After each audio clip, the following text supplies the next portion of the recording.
Hello everyone, this is John. I warmly welcome you all to John's English academy. ఈ సెషన్లో మనం AP టెట్లో వచ్చినటువంటి ప్రీవియస్ క్వశ్చన్ పేపర్ని ట్యాకిల్ చేద్దాం. ఇందులో గ్రామర్ మరియు మెథడాలజీకి సంబంధించినటువంటి అన్ని క్వశ్చన్స్ని డిస్కస్ చేద్దాం.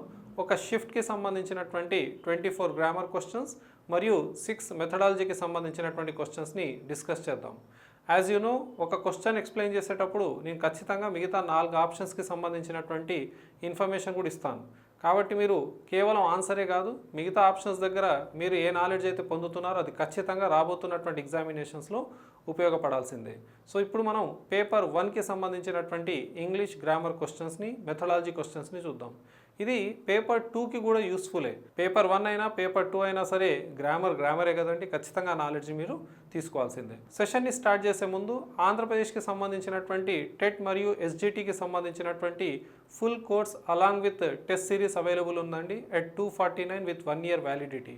ఇందులో టెక్స్ట్ బుక్కి సంబంధించినటువంటి వొకాబులరీ, గ్రామర్, ఫంక్షనల్ గ్రామర్ మరియు మిగతా గతంలో వచ్చినటువంటి క్వశ్చన్స్, ఫిగర్స్ ఆఫ్ స్పీచ్, ఎస్ఐస్ట్, డ్రామటిస్ట్లకు సంబంధించినటువంటి విషయాలు ఇవన్నీ కూడా ఇందులో కవర్ చేయబడి ఉన్నాయి. You find English grammar plus మెథడాలజీకి సంబంధించినటువంటి అన్ని క్లాసెస్ ఈ కోర్సులో అవైలబుల్గా ఉంటాయి. However, let us start the session now. First question vocabulary నుంచి అడగడం జరిగింది.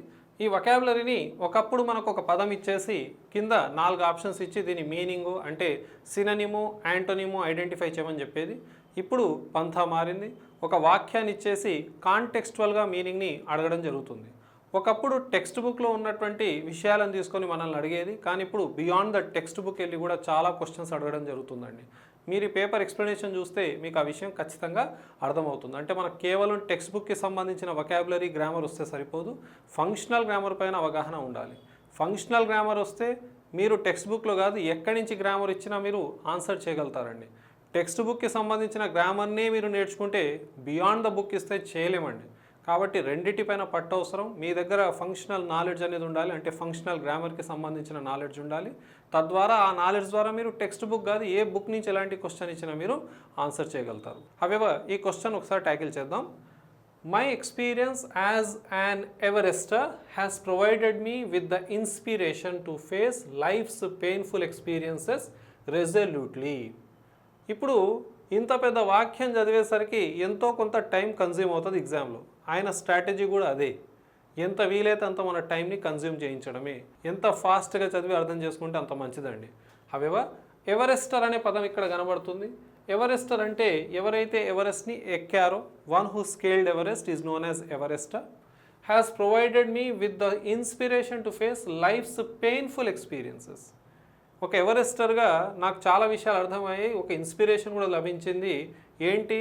లైఫ్లో ఉన్నటువంటి పెయిన్ఫుల్ ఎక్స్పీరియన్సెస్ని ఎలా మనం తట్టుకోవాలి అని, అర్థమైంది, ఎలా ఫేస్ చేయాలి అనేటటువంటి విషయం. ఇందులో చాలా ఇంపార్టెంట్ కొన్ని విషయాలు నేర్చుకోవాలి మీరు. ప్రొవైడెడ్ అనే పదం ఖచ్చితంగా ప్రెపోజిషన్తో వస్తుంది. I provided you with pens అనాలి తప్ప ఐ ప్రొవైడెడ్ యూ పెన్స్ అనడానికి వీలు లేదండి. ప్రొవైడ్ రాసిన తర్వాత ఖచ్చితంగా ప్రెపోజిషన్ ఉంటుంది. అది విత్ కావచ్చు లేదా టు కావచ్చు అని గుర్తుపెట్టుకోండి. అదొక విషయం. My experience as an Everester has provided me with the inspiration to face life's painful experiences. ఇక్కడ పెయిన్ఫుల్ ఎక్స్పీరియన్సెస్ యొక్క మీనింగ్ ఏంటి అని అడిగాడు సినోనిమ్. ఇంకొక పదం కూడా ఉంది ఇక్కడ, రెజల్యూట్లీ అని. రెజల్యూట్లీ అంటే డిటర్మినేషన్ అండి, డిటర్మినేషన్, పట్టుదల. దాన్నే మనం రెజల్యూట్ అంటాం. అవసరమైతే దీన్ని గ్రేట్ డిటర్మినేషన్ అని కూడా అంటారండి. హౌఎవర్, దీని మీనింగ్ ఏందో చూద్దాం.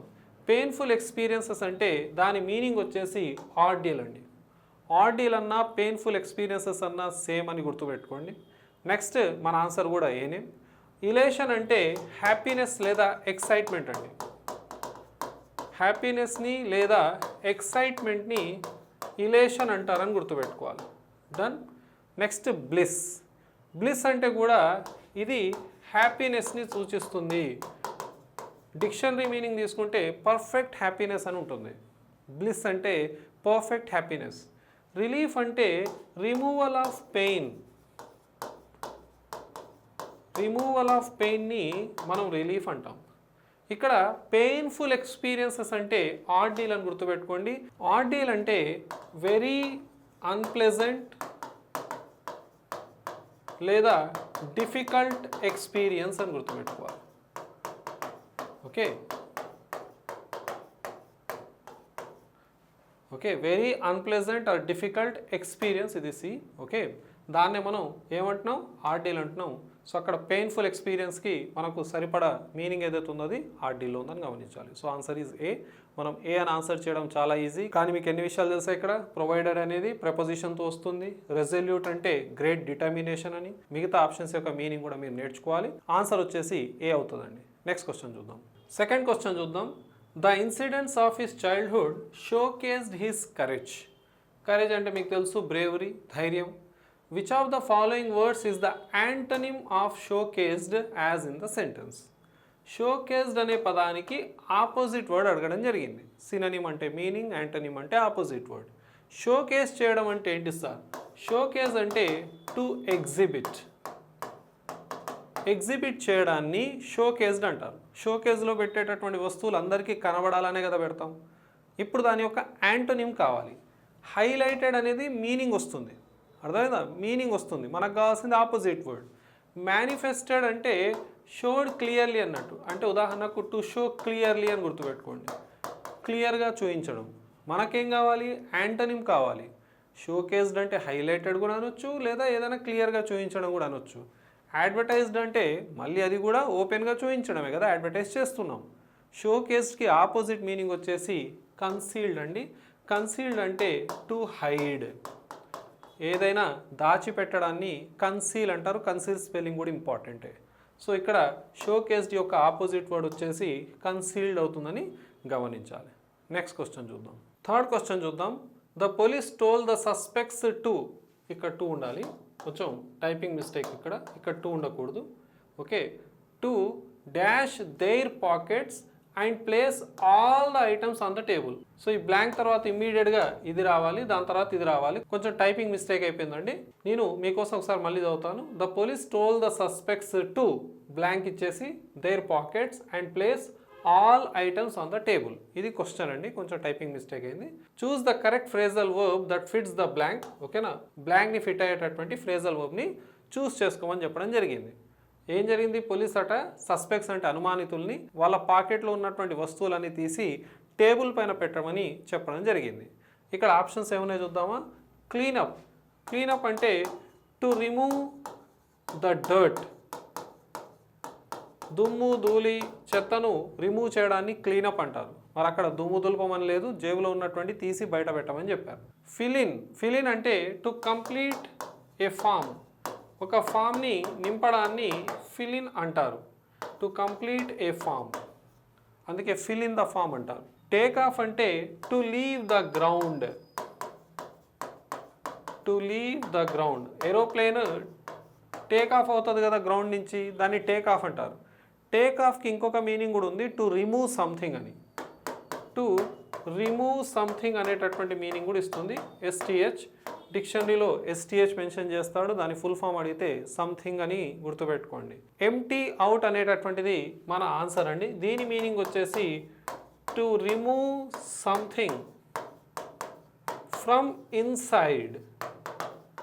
ఫ్రమ్ ఇన్సైడ్ ఎంటీ అవుట్ అంటారు. To remove something from inside. ఇప్పుడు పోలీస్ ఏం చేసిందంటే ఆ సస్పెక్ట్స్ని వాళ్ళ పాకెట్లో ఉన్నటువంటి అన్ని వస్తువుల్ని లోపల నుంచి తీసి బయట పెట్టమని చెప్పడం జరిగింది. సో మన ఆన్సర్ వచ్చేసి ఇక్కడ ఎంటీ అవుట్ అవుతుందని గమనించాలి. సార్ టేక్ ఆఫ్ అంటే టు రిమూవ్ సంథింగ్ కదా సార్ అని అంటే to remove something from anywhere, కానీ ఇన్సైడ్ నుంచి రిమూవ్ చేసి బయట పెట్టడానికి మాత్రం ఎంటీ అవుట్ అనాలి. సో ప్రాపర్ మీనింగ్ వచ్చేసి ఆప్షన్ డి అవుతుందండి. డన్. మిగతా వాటి మీనింగ్స్ కూడా మీకు తెలియాలి కాబట్టి ఆప్షన్స్ని మీకు ఎక్స్ప్లెయిన్ చేశాను. మన ఆన్సర్ వచ్చేసి డి. నేను చెప్పినట్టుగా ఈ క్వశ్చన్ని కొంచెం మాడిఫై చేసుకోండి. నెక్స్ట్ క్వశ్చన్ చూద్దాం. ఫోర్త్ క్వశ్చన్ చూద్దాం. ఇక్కడ మై డాష్. ఓకే, ఈ 9:30 AM ఇక్కడ ఉంటుంది. Okay, 9:30 AM. So my dash didn't ring this morning and I didn't wake up till 9:30 AM. ఇక్కడ ఒక ఇంపార్టెంట్ విషయాన్ని మీకు చెప్పాలి. టిల్ మరియు అంటిల్ గురించి. అంటిల్ యొక్క స్పెల్లింగ్ ఇంపార్టెంట్ అండి. ఇది ఒకటే ఎల్తో వస్తుంది, బట్ టిల్ డబల్ ఎల్తో వస్తుంది. టిల్ మరియు అంటిల్లు ప్రెపోజిషన్స్ కూడాను, కంజంక్షన్స్ కూడాను. ప్రెపోజిషన్స్ అని ఎలా ఐడెంటిఫై చేయాలంటే వీటి తర్వాత టైం వస్తుందని గమనించాలి. వీటి తర్వాత టైం వస్తుందని గమనించాలి. ఇంకొక విషయం, ఎప్పుడైతే టిల్ అంటిల్లు ప్రెపోజిషన్స్గా వాడబడుతున్నాయో మీరు అబ్జర్వ్ చేయండి, ఎప్పుడైతే టిల్ మరియు అంటిల్ ప్రెపోజిషన్స్గా వాడతామో అప్పుడు ఖచ్చితంగా ఏమొస్తుంది, టైం వస్తుంది. ఎక్కడైనా టిల్ అంటిల్ తర్వాత ప్లేస్ కనపడింది అనుకుందాం, అది రాంగ్ అండి. టిల్ అంటిల్ తర్వాత మీరు ప్లేస్ రాయకూడదు. ఉదాహరణకు please walk till the end of the street. End of the street ఒక ప్లేస్, టిల్తో రాయకూడదు, అది రాంగ్ అవుద్ది. To the end, up to the end అనాలి తప్ప టిల్ని ప్లేస్తో అంటిల్ని ప్లేస్తో వాడకూడదు. టిల్ అంటిల్ ప్రపోజిషన్స్గా వాడబడతాయి టైంతో. కానీ టిల్ మరియు అంటిల్లు కంజంక్షన్స్ కూడా. ఉదాహరణకు you stand here until I come back. Until I come back. ఇలా మీకు అంటిల్ తర్వాత ఒక క్లాజ్ ఇస్తే, క్లాజ్ అంటే సబ్జెక్ట్ ప్లస్ వర్బ్ యొక్క combination, I come subject plus verb. So ఇప్పుడు ఇక్కడ అంటిల్ పెట్టవచ్చు, మీరు టిల్ కూడా పెట్టవచ్చు. You stand here till I come back. ఇలా అంటిల్ టిల్ తర్వాత ఒక క్లాజ్ ఉంటే ఇవి కంజంక్షన్స్ అవుతాయని గుర్తుపెట్టుకోవాలి. ఒక చిన్న క్వశ్చన్ని తీసుకొని మనం ఎన్ని విషయాలైనా నేర్చుకోవచ్చండి. టిల్ అంటిల్ గురించి మీకు అవగాహన ఉండాలని ఈ విషయం చెప్పాను. ఒకసారి ఎక్స్ప్లెయిన్ చేస్తాను. టిల్ అంటిల్ ప్రెపోజిషన్స్ అవుతాయి టైంతో వచ్చినప్పుడు. టిల్ అంటిల్ కంజంక్షన్స్ అవుతాయి పక్కకు క్లాజ్ వచ్చినప్పుడు. క్లాజ్ అంటే subject plus verb combination. Till until తర్వాత ప్లేస్ని మెన్షన్ చేయడానికి వీల్లేదు. ఈ విషయాన్ని మీ మైండ్లో పెట్టండి. డన్. క్వశ్చన్ వైపు వద్దాం. My dash didn't ring this morning and I didn't wake up till 9:30 AM. ఈ 9:30 AM ఇక్కడ ఉండాలి, కొంచెం మిస్టేక్ అయిపోయింది. హవెవర్ ఇక్కడ చాలా ఈజీ క్వశ్చన్ అండి. ఇది ఒక కాంపౌండ్ వర్డ్కి సంబంధించింది. కాంపౌండ్ వర్డ్ అంటే రెండు పదాల కలయిక. రెండు పదాల కలయికను కాంపౌండింగ్ అంటారు మెథడాలజీలో. ఈ కాంపౌండింగ్ మూడు రకాలుగా కనబడుతుంది. ఒకటి సాలిడ్ కాంపౌండ్ వర్డ్ అని. సాలిడ్ కాంపౌండ్ వర్డ్ అంటే ఇక్కడ అబ్జర్వ్ చేయండి, క్లాక్ వర్క్ రెండు వేరే వేరే పదాలు కానీ మధ్యలో స్పేస్ లేదు, దీన్ని సాలిడ్ కాంపౌండ్ వర్డ్ అంటారు.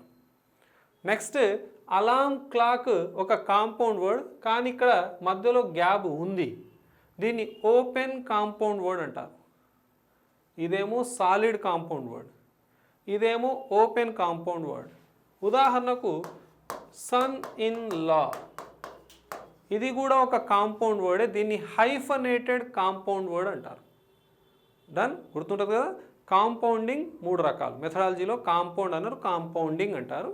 మూడు రకాలు. ఒకటోది సాలిడ్ కాంపౌండ్ వర్డ్, రెండు ఓపెన్ కాంపౌండ్ వర్డ్, మూడోది వచ్చేసి హైఫనేటెడ్ కాంపౌండ్ వర్డ్ అని గుర్తుపెట్టుకోవాలి. ఓకే, సందర్భం వచ్చింది కాబట్టి చెప్తున్నాను. హవెవర్ ఇక్కడ basic question, basic answer, my alarm clock didn't ring this morning and I didn't wake up till 9:30 AM. So alarm clock మిగతా అక్కర్లేదు సార్. ఆ మొబైల్ డింట్ రింగ్ అని చెప్తాను సార్ అంటే మోగాల్సింది అలారం అండి, మొబైల్ కాదు. అర్థమైందా సార్? నాకు మొబైలే మోగుతుంది సార్ అంటే కొంచెం దాన్ని సైలెంట్లో పెట్టుకొని ఆన్సర్ మాత్రం అలార్మ్ క్లాక్ అని పెట్టండి. డన్. మిగతాయి సంబంధం లేని అంశాలు, సంబంధం లేని విషయాలు. డన్. నెక్స్ట్ క్వశ్చన్ చూద్దాం. హీ ఈజ్ వెరీ SOCI అని మెన్షన్ చేసి మిగతాది పక్కకు బ్లాంక్ ఇచ్చేసి ఏ అక్షరాలను నింపితే ఇది ప్రాపర్ వాక్యంగా ఉంటుంది, ఆ వర్డ్ ప్రాపర్ అవుతుంది, ఆ వాక్యం కూడా గ్రామాటికల్గా కరెక్ట్ అవుతుంది అనే విషయాన్ని ఇక్కడ అడగడం జరిగింది. ఇప్పుడు ఒకసారి రాసి చూద్దాం. ఇది ఇలా రాసాం. ఓకే, ఫస్ట్ది పెడితే సొసైటీ అయింది, రెండోది సోషబుల్ అయింది, మూడోది సోషియాలజీ అయింది. డన్. నెక్స్ట్ వచ్చేసి SOCI తర్వాత ఇది రాదు, పెట్టాల్సిన అవసరం లేదు. ఇక్కడ society, he is very society అస్సలు సరిపోదు, కరెక్ట్ కాదు. ఇంకొక గ్రామాటికల్ అంశం కూడా గుర్తుపెట్టుకోండి. వెరీ అనేటటువంటిది ఒక యాడ్వర్బ్. ఒక యాడ్వర్బ్ ఎప్పుడు కూడా నౌన్ని డిఫైన్ చేయదు, చేస్తే వర్బ్ని డిఫైన్ చేస్తుంది, అడ్జెక్టివ్ని డిఫైన్ చేస్తుంది, యాడ్వర్బ్ని డిఫైన్ చేస్తుంది, ప్రపోజిషన్ని డిఫైన్ చేస్తుంది, కంజంక్షన్ని డిఫైన్ చేస్తుంది, ఆఖరికి సెంటెన్స్ని కూడా డిఫైన్ చేస్తుంది ఒక యాడ్వర్బ్ అని గుర్తుపెట్టుకోండి. సార్ నేను యాడ్వర్బ్ అంటే కేవలం వర్బ్ని, అడ్జెక్టివ్ని, యాడ్వర్బ్ని డిఫైన్ చేస్తుందని నేర్చుకున్నాను సార్. ఈ విషయాలన్నీ కూడాను నేను యూజువల్గా ఆఫ్లైన్ క్లాసెస్లో చెప్తూ ఉంటాను. ఆల్రెడీ ఈ విషయాలన్నీ నేను యాప్లో కూడా ఎక్స్ప్లెయిన్ చేసి పెట్టాను. సో యాడ్వర్బ్ అనేది వర్బ్ని, అడ్జెక్టివ్ని, యాడ్వర్బ్ని, ప్రపోజిషన్ని, కంజంక్షన్ని, సెంటెన్స్ని కూడా డిఫైన్ చేస్తుందండి. ఎలా అనేది అక్కడ మీరు నేర్చుకోవచ్చు. ప్రస్తుతం ఇక్కడ వెరీ యాడ్వర్బ్ ఉందంటే ఖచ్చితంగా ఇక్కడ నౌన్ రాదు, అంటే సొసైటీ అయితే ఆన్సర్ పెట్టలేము. సోషబుల్ ఈజ్ అన్ అడ్జెక్టివ్. ఓకే, సోషబుల్ అనేటటువంటిది ఒక అడ్జెక్టివ్ గుర్తుపెట్టుకోండి, ఏబిఎల్ఈతో ఎండ్ అయ్యేటటువంటి పదాలు, ఈ సఫిక్స్ ఉన్న పదాలు అడ్జెక్టివ్స్ అవుతాయి. ఎఫ్యుఎల్ ఫుల్తో ఎండ్ అయ్యేటటువంటి పదాలు కూడా అడ్జెక్టివ్స్ అవుతాయి, ఈ సఫిక్స్తో ఎండ్ అయ్యేవి. సో అక్కడ యాడ్ వర్బ్ ఉందంటే పక్కకు అడ్జెక్టివ్ రావడంలో తప్పేం లేదు. Next sociology is also noun. So మన ఆన్సర్ ఇక్కడ సోషబుల్ అనేది కరెక్ట్ అవుతుందండి. సోషబుల్ అంటే ఏంటి సార్? సోషబుల్ అంటే friendly, one who enjoys being with other people. One who enjoys being with other people is also sociable. Society మీకు తెలుసు. సోషియాలజీ అంటే the study of human societies. Okay, sociology అంటే the study of human societies and human behaviour. Human behaviour. Done. So society, sociable, sociology అనేటటువంటి 3 పదాలను discuss చేసాం. Plus parts of స్పీచ్కి సంబంధించినటువంటి ఒక important అంశాన్ని కూడా డిస్కస్ చేసాం. మన ఆన్సర్ వచ్చేసి ఇక్కడ బి అవుతుందని గమనించాలి. అర్థమైందా? ఇలాంటి క్వశ్చన్స్ని బట్టి పడితే రావండి. ఎంతో కొంత మీకు అదే చెప్పాను కదా, ఫంక్షనల్ గ్రామర్ పైన అవగాహన ఉండాలి. అప్పుడు మాత్రం ఇలాంటి క్వశ్చన్స్ని ఆన్సర్ చేయగలుగుతాం. నెక్స్ట్ క్వశ్చన్ చూద్దాం. 6th question, identify the correct collocation. మీకు ఆల్రెడీ నేను యూట్యూబ్లో యాప్లో కొలొకేషన్కి సంబంధించినటువంటి క్లాస్ని అప్లోడ్ చేశాను. కొలొకేషన్ అంటే arrangement of words, collection of వర్డ్స్ని కొలొకేషన్ అంటాం. కొలొకేషన్లో ఏది కరెక్ట్? క్విక్ ట్రైన్ ఉండదు, స్పీడీ ట్రైన్ ఉండదు, ర్యాపిడ్ ట్రైన్ ఉండదు, ఫాస్ట్ ట్రైన్ ఉంటుంది. ఓకేనా? ఇంకొక కొలొకేషన్ కూడా ఉంటుంది, హై స్పీడ్ ట్రైన్ అని. హై స్పీడ్ ట్రైన్ కూడా ఉంటుందండి. ఓకేనా సార్? బుల్లెట్ ట్రైన్ కూడా ఉంటుంది కదా సార్ అంటే అక్కడ బుల్లెట్ గురించి మాట్లాడలేము. ఫాస్ట్ అండ్ క్విక్ అనే పదాల మధ్యలో డిఫరెన్స్ని మీకు ఇవ్వడం జరిగింది. క్విక్, స్పీడీ, ర్యాపిడ్, ఫాస్ట్ అనే పదాలు ఇవి జనరల్ ఇంగ్లీష్లో వచ్చేటటువంటి పదాలండి. బుల్లెట్ ట్రైన్ అనేటటువంటిది కొంచెం ఫంక్షనల్ ఇంగ్లీష్ వైపు వెళ్తుంది. బుల్లెట్, ట్రైన్ ఈ రెండు కలిపి వాడడం అనేది, ఎందుకంటే బుల్లెట్ స్పీడ్ని మెటఫరికల్గా అక్కడ యూస్ చేస్తారు కాబట్టి. హవెవర్ ఇక్కడ మీ ఆన్సర్ వచ్చేసి ఫాస్ట్ ట్రైన్ అని గుర్తుపెట్టుకోవాలి. నెక్స్ట్ క్వశ్చన్ చూద్దాం. ఇది పంక్చుయేషన్స్ నుంచి వచ్చినటువంటి question. We use dash to enclose the exact words of a speaker, a quotation or sayings. Speaker యొక్క ఎగ్జాక్ట్ వర్డ్స్ని డిఫైన్ చేయడం కోసం మనం ఏ పంక్చుయేషన్ని వాడతాం? మనకు తెలుసు మనం వాడేది కొటేషన్ మార్క్స్ అని. ఇక్కడ కొటేషన్ అనేటటువంటి హింట్ కూడా ఇచ్చాడు. ఉదాహరణకు డైరెక్ట్ స్పీచ్ని మీరు ఎప్పుడైనా అబ్జర్వ్ చేస్తే, he said I am a teacher. He said I am a teacher. అతడు అన్నటువంటి మాటల్ని యాజ్ ఇట్ ఈస్గా డైరెక్ట్ స్పీచ్లో చెప్తున్నాం. ఇన్వర్టెడ్ కామాస్ లేదా వాటిని కొటేషన్ మార్క్స్ అంటున్నాం. అలా మనం కొటేషన్ మార్క్స్లో ఏం చేస్తున్నాం అంటే ఒక వ్యక్తి యొక్క యాక్చువల్ వర్డ్స్ని చెప్తాం. ఏ కొటేషన్ అయినా మనం కొటేషన్ మార్క్స్ ద్వారా తీసుకురావచ్చు. అదేవిధంగా సేయింగ్స్ అంటే ఏదైనా మనకు ప్రోవర్బ్స్ లాంటివి వస్తే కూడా మనం ఏం చేయొచ్చు, కొటేషన్ మార్క్స్లో పెట్టి చెప్పొచ్చు ఆ వ్యక్తి పేరుతో మెన్షన్ చేస్తూ. హవెవర్ ఇక్కడ మిగతా ఆప్షన్స్ చూడండి. పారంథసిస్ అంటే ఏం తెలుసా? బ్రాకెట్స్. బ్రాకెట్స్ని పారంథసిస్ అంటారండి. ఇలా మనం ఏదైనా అడిషనల్ ఇన్ఫర్మేషన్ ఇవ్వాలంటే పారంథసిస్ని వాడతాం. దీన్ని మన భాషలో బ్రాకెట్స్ అంటున్నాం. డన్. నెక్స్ట్ సెమీకోలాన్. సెమీకోలాన్ అంటే అది ఇలా ఉంటుంది, ఒక ఫుల్ స్టాప్, దాని కింద ఒక కామా. సెమీకోలాన్ని 2 మెయిన్ క్లాజ్లను సెపరేట్ చేయడం కోసం రాస్తామండి. 2 మెయిన్ క్లాజెస్ని, 2 మెయిన్ క్లాజెస్ని డిఫరెన్షియేట్ చేయడం కోసం. అర్థమైందా? ఉదాహరణకు I went to Hyderabad semicolon I met the CM అని మెన్షన్ చేస్తాం. ఇలా ఇదొక మెయిన్ క్లాజ్, ఇదొక మెయిన్ క్లాజ్. ఇలా మనం సెమీకోలన్తో దాన్ని డిఫరెన్షియేట్ చేస్తున్నాం. డన్.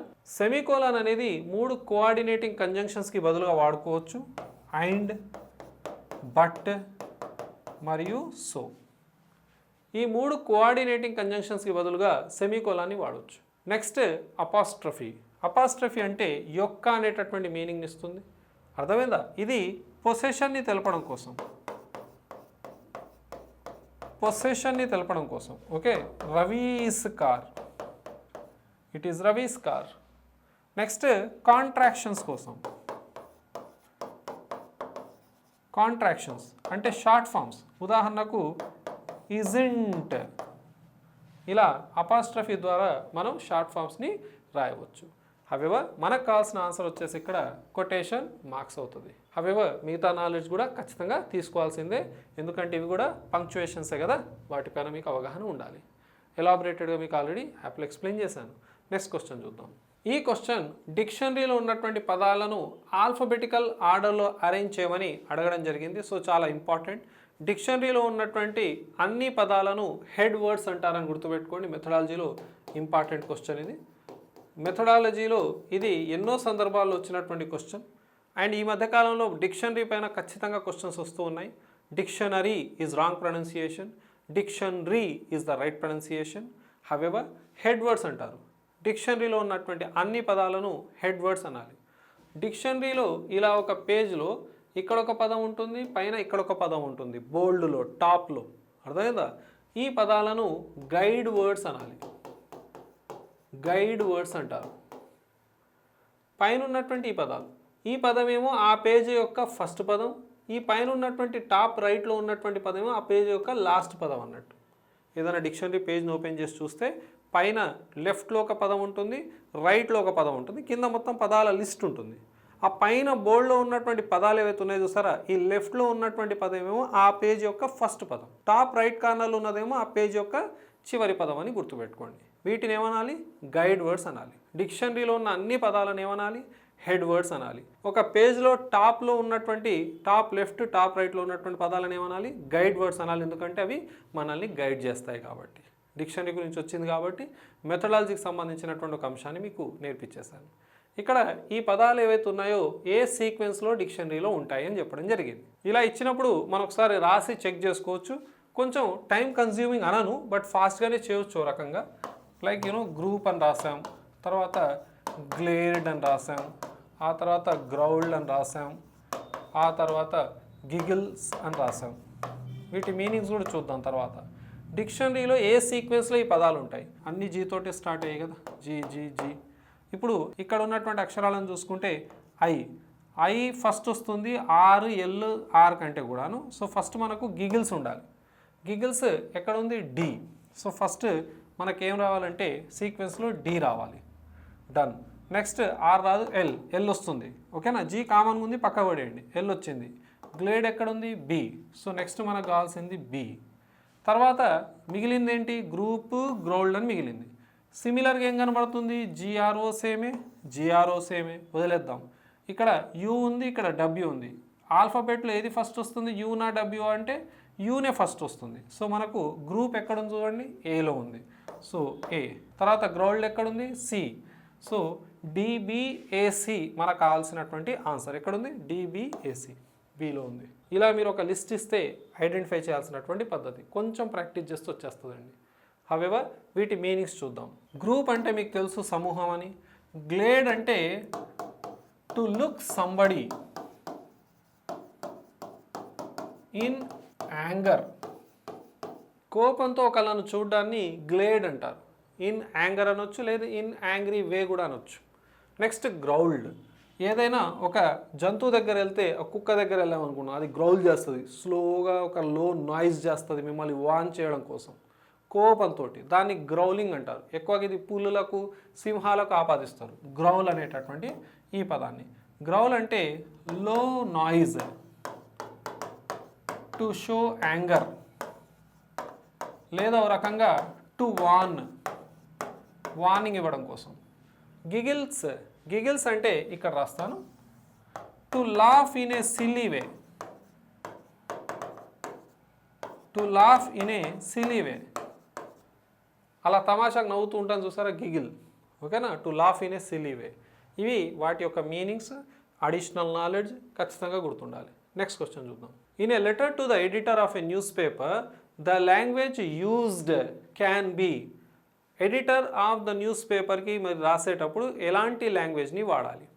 ఎలాంటి లాంగ్వేజ్ వాడాలంటే సెమీ ఫార్మల్ లాంగ్వేజ్ని వాడవచ్చు. చాలా ఫార్మల్గా అవ్వాల్సిన అవసరం లేదు, ఎందుకంటే ఆయన మన ఆఫీసర్ కాదు.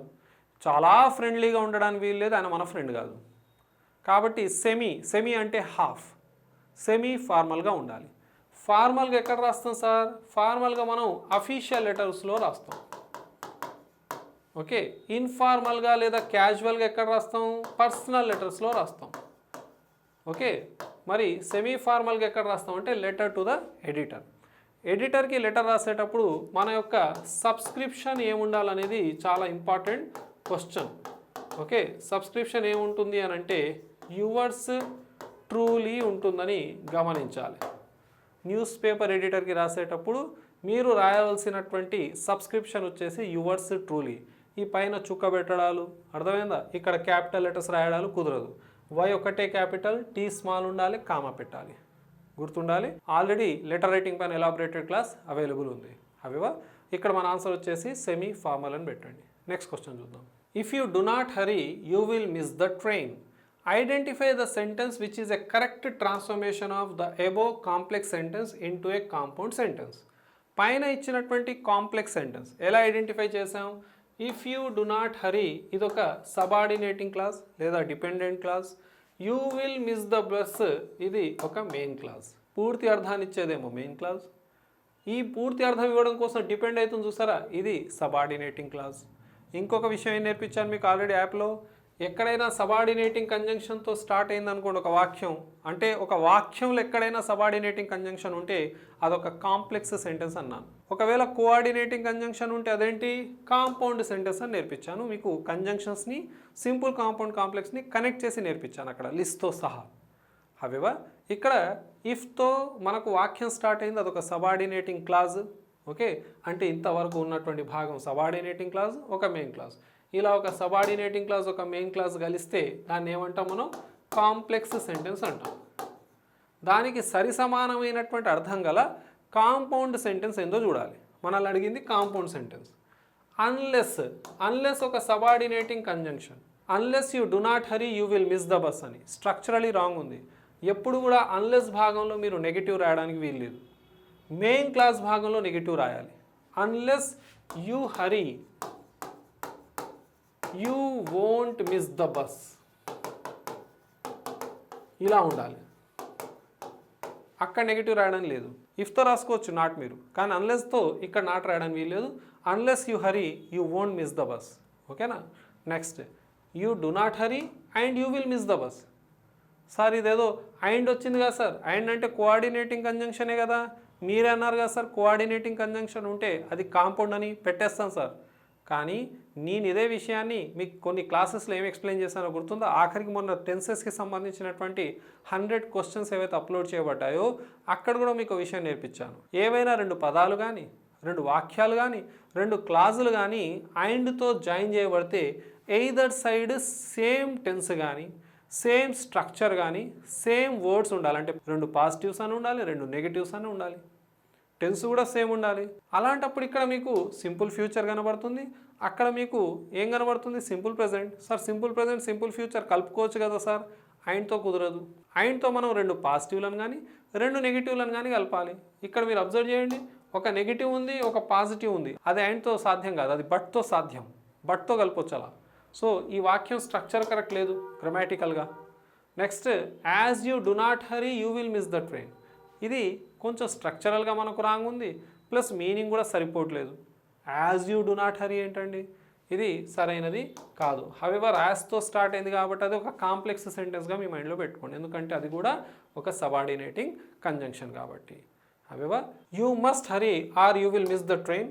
బహుశా నేను ఇదంతా ఎక్స్ప్లెయిన్ చేస్తూ మీకు బస్ అని ఉంటాయి, ఎక్కడైనా అలవాటు అయిపోయింది బస్సులో ప్రయాణాలు చేసి, ట్రైన్గా మీరు కొంచెం దాన్ని గమనించాల్సిందిగా కోరుతున్నా. Okay, you must hurry or you will miss the train. నువ్వు తొందరపడకుంటే నువ్వు ట్రైన్ మిస్ అయిపోతావు. సరే, నేను ట్రైన్ మిస్ అయినా బస్ మిస్ అయినా కానీ మనకు కావాల్సింది స్ట్రక్చరల్గా కరెక్ట్ ఉండడమే. However you must hurry or you will miss the train. Or అనేది ఒక coordinating conjunction, you must hurry ఒక main clause, you will miss the train ఇంకొక మెయిన్ క్లాస్. డన్. కాబట్టి 2 మెయిన్ క్లాజ్లను కలిపాం కాబట్టి ఇది కాంపౌండ్ సెంటెన్స్ అవుతుంది. మన ఆన్సర్ వచ్చేసి ఆప్షన్ డి అవుతుందని గమనించాలి. Choose the sentence with the correct verb form. Correct verb ఫామ్తో ఉన్నటువంటి సెంటెన్స్ని చూస్ చేసుకోమని చెప్పడం జరిగింది. I can't read these books. Okay, it have 800 పేజెసా? ఇట్ హ్యావా? కాదే, ఇట్ హ్యాజ్ ఉండాలి. ఇంకొక విషయం గమనించండి, ఇక్కడ బుక్స్ అనే ప్లూరల్ ఉందంటే ఇట్ ఎందుకు వస్తుంది దానికి, దే ఉండాలి, అప్పుడు హ్యావ్ వస్తుంది. They have 800 pages. మనల్ని వర్బ్నే ఐడెంటిఫై చేయమన్నాడు కాబట్టి ఇక్కడ యాక్చువల్గా హ్యావ్ కాదు, ఇట్కి హ్యాజ్ రావాలి. అదర్వైజ్ ఇక్కడ ఇట్ కూడా ఉండకూడదు, దే ఉండాలి. ఎందుకంటే బుక్స్ బదులుగా మనం దే పెడతాం. సో మనకి ఇది అక్కర్లేదు. మనకు కావాల్సింది సెంటెన్స్ ఏదైతే ఉందో అది కరెక్ట్ వర్బ్ తోటి ఉండాలి, కరెక్ట్ వర్బ్ ఫామ్తో ఉండాలి. I can't read this book, ఎలాగో క్యాన్తో కాంట్తో మనకు V1లు కావాలి కాబట్టి no issue. I can't read this book, it have ఉండాల్సింది ఏంటంటే ఇట్కి ఏమొస్తుంది, హ్యాజ్. సో ఇది కూడా రాంగే. I can't read this book, it has 800 pages, correct. I can't read those book, those అనేది ప్లూరల్, ఇక్కడ ఉండాల్సింది ఏంటి, books, done, no issues. However ఇక్కడ ఇట్ ఉంది, ఇట్ తర్వాత హ్యావా కాదు, హ్యాజ్ రావాలి. Okay, I can't read those books ఉండాలి, ఇట్కి హ్యాజ్ ఉండాలి. నిజంగానే ఇక్కడ నేను దోస్ బుక్స్ చేస్తే ఇక్కడ ఇట్ కూడా పెట్టలేను, అప్పుడు పెట్టాల్సింది ఏమవుతుంది, దే హ్యావ్ 800 pages, ఇలా మనం మెన్షన్ చేయాల్సి ఉంటుంది. వర్బ్ మీదనే ఫోకస్ ఉంది కాబట్టి అది సిలోనే కరెక్ట్గా ఉందని ఐడెంటిఫై చేయాలి. డన్. ఇట్ తర్వాత హ్యాజ్ వస్తుంది. నెక్స్ట్ క్వశ్చన్ చూద్దాం. Identify the parts of speech for the words underlined. Underline చేయబడ్డటువంటి పదాల యొక్క పార్ట్స్ ఆఫ్ స్పీచ్ ఏందో ఐడెంటిఫై చేయాలి. Madan is kind and helpful. Kind అనేటటువంటి పదం ఒక అడ్జెక్టివ్. మీకు అడ్జెక్టివ్ సంబంధించి ఒక విషయాన్ని ఆల్రెడీ ఎక్స్ప్లెయిన్ చేశాను. ఏంటది? ఉదాహరణకు Madan is kind. Done. Madan is a kind man. ఇలా మనకు కైండ్ మ్యాన్ అన్నప్పుడు కైండ్ని ఈజీగా అడ్జెక్టివ్ అని ఐడెంటిఫై చేస్తున్నాం, మ్యాన్ అనేటటువంటి నౌన్ ముందు ఉంది కాబట్టి. ఇలా ఒక నౌన్ ముందు ఉన్నటువంటి అడ్జెక్టివ్ని ఏమంటారని చెప్పాను, మీకు గుర్తుందా? యాట్రిబ్యూటివ్ అడ్జెక్టివ్ అంటాం. మనం యాట్రిబ్యూటివ్ అడ్జెక్టివ్ని ఐడెంటిఫై చేయడంలో చాలా పర్ఫెక్ట్. ఇలా చివరికి వచ్చేసరికి మనం కన్ఫ్యూజ్ అయిపోతాం అసలు ఏంటిదని. అందుకే మీరు పార్ట్స్ ఆఫ్ స్పీచ్ విషయాల్లో చాలా జాగ్రత్తగా ఒక విషయాన్ని అబ్జర్వ్ చేయాల్సింది ఏంటంటే, ఒక పదం ఎక్కడ ప్లేస్ చేయబడింది ఒక వాక్యంలో, ప్లస్ ఆ పదం దేని గురించి మాట్లాడుతుందో తెలియాలి మనం. Madan is kind. Who is kind? Madan is kind. Madan ఏంటిది? ఒక నౌన్. నౌన్ని డిఫైన్ చేసేటటువంటి పదాన్ని ఏమంటాం మనం? అడ్జెక్టివ్ అంటాం. So Madan is kind adjective and helpful. మీకు ఇంతకుముందు ఏం చెప్పాను? ఎఫ్యూఎల్ ఫుల్తో ఎండ్ అయ్యేటటువంటి పదాలను ఏమంటారని చెప్పాను? అడ్జెక్టివ్. ఇంకో విషయం కూడా గుర్తుపెట్టుకోండి, అండ్ రెండు సిమిలర్ వాటిని కలుపుతుందని. అదొక రెండు పాజిటివ్లను కలుపుతుంది, లేదా రెండు నెగిటివ్లను కలుపుతుంది, రెండు వర్బ్స్ని కలుపుతుంది, రెండు అడ్జెక్టివ్స్ని కలుపుతుంది, రెండు నౌన్స్ని కలుపుతుంది, సిమిలర్గా ఉన్న వాటిని కలుపుతుంది. సో ఇది అడ్జెక్టివే, ఇది అడ్జెక్టివే. ఎఫ్యూఎల్ ఫుల్తో ఎండ్ అయ్యే పదాలు అడ్జెక్టివ్స్ అవుతాయని, ఏబిఎల్ఈతో ఎండ్ అయ్యేటటువంటి పదాలు అడ్జెక్టివ్స్ అవుతాయనే విషయాన్ని మనం ఆల్రెడీ డిస్కస్ చేస్తాం. వీటితో పాటుగా ఎల్ఈఎస్ఎస్తో ఎండ్ అయ్యేటటువంటి పదాలు కూడా అడ్జెక్టివ్సే అవుతాయి. డన్. హవెవర్ ఇక్కడ మనకు రెండు అడ్జెక్టివ్సే కదా, ఎక్కడ ఉంది ఆప్షన్? సిలో ఉంది. డన్. నెక్స్ట్ క్వశ్చన్ చూద్దాం. Praveen is dash NSS volunteer. Okay, NSS volunteer ఏం పెట్టాలి? ఆర్టికల్కి సంబంధించిన క్వశ్చన్. ఆల్రెడీ మీకు ఈ విషయం తెలుసు. ఎక్కడైనా మనం ఆర్టికల్స్ గురించి డిస్కస్ చేసేటప్పుడు ఇలా మనకు అబ్రివేషన్స్ పైన క్వశ్చన్ వస్తే, ఇక్కడ డాట్స్ ఉండాలండి, ఇలా అబ్రివేషన్స్ పైన క్వశ్చన్ వస్తే కొంచెం మనం స్లోగా పలకాలి ఆ మొదటి అక్షరాన్ని. సో దీన్ని స్లోగా పలికితే ఏమొస్తుంది చెప్పండి? ఏఎన్ ఇలా వస్తుంది, ఏఎన్. సో ఫస్ట్ అది ఏ అనే పలుకుతుంది కాబట్టి అదొక వావెల్ సౌండ్ అవుతుంది. రాయాల్సిన ఆన్సర్ వచ్చేసి ఎన్ఎస్ఎస్ వాలంటీర్. డన్. గుర్తుందా? ఎస్ఐ. దీని ముందు ఏం రాయాలి? ఇది ఎలా పలకాలి మనం? ఏ తర్వాత ఎస్. ఫస్ట్ ఏగా పలుకుతుంది కాబట్టి ఎన్ఎస్ఐ. ఎంఎల్ఏ. డన్. ఎంఎల్ఏ అని వచ్చినప్పుడు చూడండి, ఇది ఎలా పలుకుతున్నా? ఏ తర్వాత ఎం. సో ఏం రావాలి? ఎంఎల్ఏ. ఉదాహరణకు డిఈఓ. ఇది పలకండి, ఫస్ట్ డ తర్వాతే ఈ వస్తుంది, ఫస్ట్ డ్ వస్తుంది కదా. సో ఏడిఈఓ. ఇలా ఐడెంటిఫై చేయాలని మీకు ఆల్రెడీ నేర్పించాను. సో మన ఆన్సర్ ఇక్కడ ఎన్ఎస్ఎస్ వాలంటీర్. ఆన్సర్ వచ్చేసి సి ఇక్కడ. నెక్స్ట్ క్వశ్చన్ చూద్దాం. Choose the option with the correct preposition. ఇది ప్రపోజిషన్స్కి సంబంధించినటువంటి question. Bring my bike back dash Friday. Friday కల్లా నా బైక్ నాకు ఇచ్చేయాలి, తీసుకొచ్చేయాలి అని చెప్తున్నాం. సో యూజువల్గా ఇలా మనకు డేస్ ఆఫ్ ద వీక్ కనబడితే ఆన్ రాయాలని నేర్పించాను, కానీ ఇక్కడ మీనింగ్ ఆధారంగా చూస్తే మనకు ఆప్షన్స్లో ఆన్ కూడా లేదు. నా బైక్ నువ్వు ఫ్రైడే కల్లా ఇచ్చేయాలి అని ఉంది. ఓకేనా?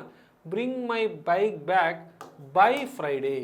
లోపు, ఫ్రైడే వరకు, ఫ్రైడే లోపు మనం ఏదైనా డెడ్ లైన్ని ఇస్తున్నప్పుడు బైని వాడాలి అని గుర్తుపెట్టుకోండి. ఇదే క్లాస్లో మీరు టిల్ అంటిల్ టైంతో వస్తాయని చెప్పారు కదా సార్, మరి ఫ్రైడే కూడా ఒక టైమే కదా, నేను అంటిల్ పెట్టేస్తాను సార్ అంటే bring my back until Friday అని పెట్టి చూస్తే ఎక్కడ కూడా అది మీరు ఒక డెడ్ లైన్ని సూచిస్తున్నట్టుగా ఉండదు. కాబట్టి బై ఫ్రైడే.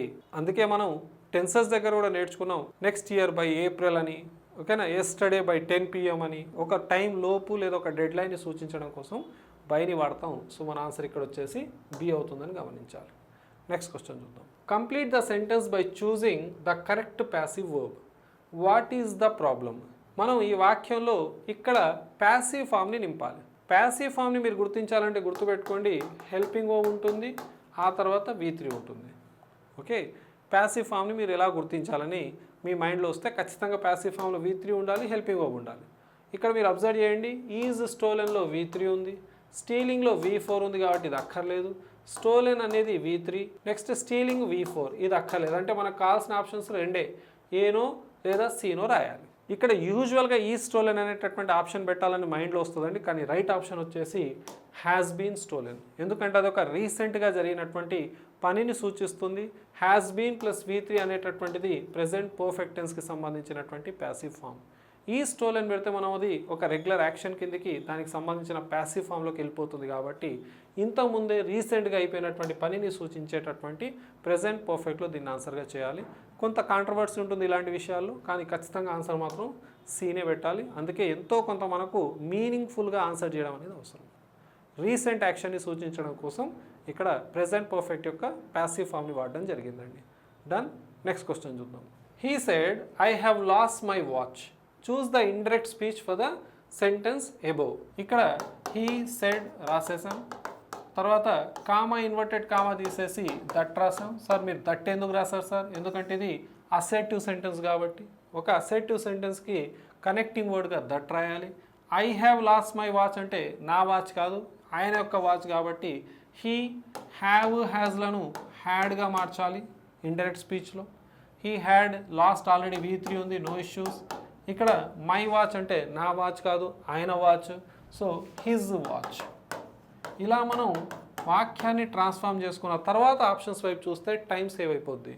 లేదు సార్ నేను ఇక్కడ హ్యావ్ ఉంది కదా, హ్యాడ్ ఎక్కడ ఉందో వెతుకుతాను సార్, నాకు ఈజీ అవుద్దేమో అని. Okay, no issues. రెండింటిలో హ్యాడ్ ఉంది.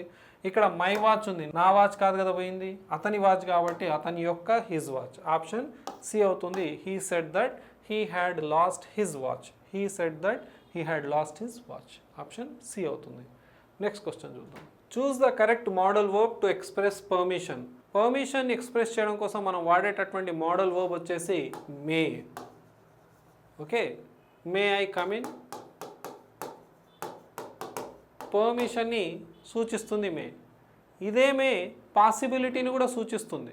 అర్థమైందా? ఉదాహరణకు it may rain. It may rain పాసిబిలిటీని సూచిస్తుంది. ఇలా క్వశ్చన్ రూపంలో వచ్చినప్పుడు అది పర్మిషన్ని సూచిస్తుంది. ఆఫర్ని కూడా సూచిస్తుంది మే. ఎలా? May I help you, may I help you, ఇది ఆఫర్ని సూచిస్తుంది. Okay, may I come in, ఇది పర్మిషన్ని సూచిస్తుంది. డన్. ఇట్ మే రెయిన్ ఒక అసెర్టివ్ సెంటెన్స్. ఇక్కడ అబ్జర్వ్ చేస్తే ఇది క్వశ్చన్ రూపంలో ఉంది, ఇది క్వశ్చన్ రూపంలో లేదు. ఈ ఇట్ మే రెయిన్ అనేటటువంటిది ఇది పాసిబిలిటీని సూచిస్తుంది. డన్. సో మే అనేటటువంటిది కరెక్ట్ మోడల్ అవుతుంది to express permission. Option B.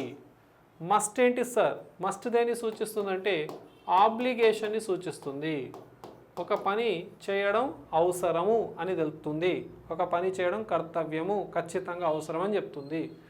Might గురించి ఒకసారి డిస్కస్ చేద్దాం. ఇక్కడ ఉదాహరణకు ఇట్ మైట్ రెయిన్, గతంలో వచ్చినటువంటి ఒక క్వశ్చన్ ఇది. It might rain.